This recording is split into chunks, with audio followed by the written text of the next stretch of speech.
There are some of us that's walking around with our pain and our trauma, presenting that to the world but calling it our personality. There are some of us whose our masks are on, they're so attached that we are even convinced that this is who we are. And it's not until some drastic event or circumstance that forces us to face the truth that who we think we are, this individual that was shaped by the world, is not what God created, was never God's intent.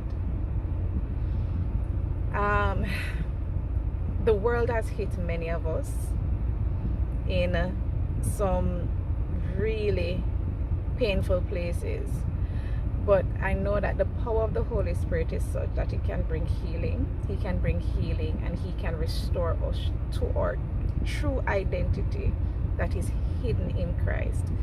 The power of the Holy Spirit is such that He can bring us back to our true self. So the true self is who and what God created when He caused you, when He caused me, to form in our mother's wombs and to come into this world. It's a process that requires submission. It can be a painful process as the Holy Spirit, removes the layers and exposes our hurts, But even in exposing, even in showing us, the aim is always to restore, to bring back. And it requires a level of trust where we're saying, okay, God, this is the circumstances that you're choosing to use. This is how you're choosing to do it. I'm going to trust in your character, that whatever you are doing is for my good, because the type of God you are, you want my best. You are restoring my identity. You are restoring my purpose. And sometimes it means digging up the old hurts. But even in digging up the old hurts is to restore. There's a scripture in the Bible, it says that God said, in the place that you were called, in the place that you were told you are not my children, you shall be called the children of the living God. Sometimes God would bring us back to those places of hurt, those places of trauma. And one of the things that He does is that He starts to redefine for us what those moments meant. And that forces us to confront the scripts that we have in our heads, the things that we consistently tell ourselves. And we redefine it, and we replace it with the truth that comes from God.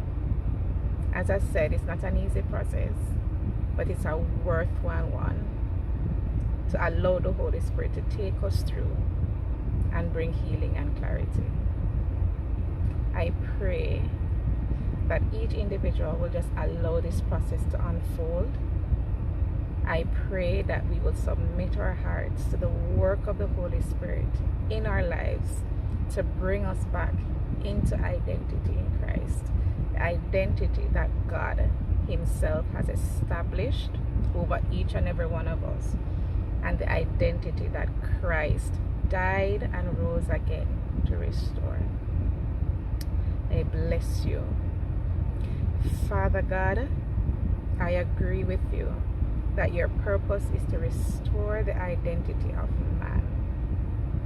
That you, Heavenly Father, have not come to destroy none of us, but you have come to heal and restore. And even in the midst of the process, when the enemy is telling us that we are going to be overwhelmed and destroyed, may we just learn to rest in you and learn to align and agree with what you are doing in our hearts, in our minds, in our bodies, in our souls, in our spirits, and in the earth. Because you are a good God, and your intent for us is to give us a good outcome in Christ, in you. Revive our souls, revive our spirits. We thank you, Lord, in Jesus' name. Amen.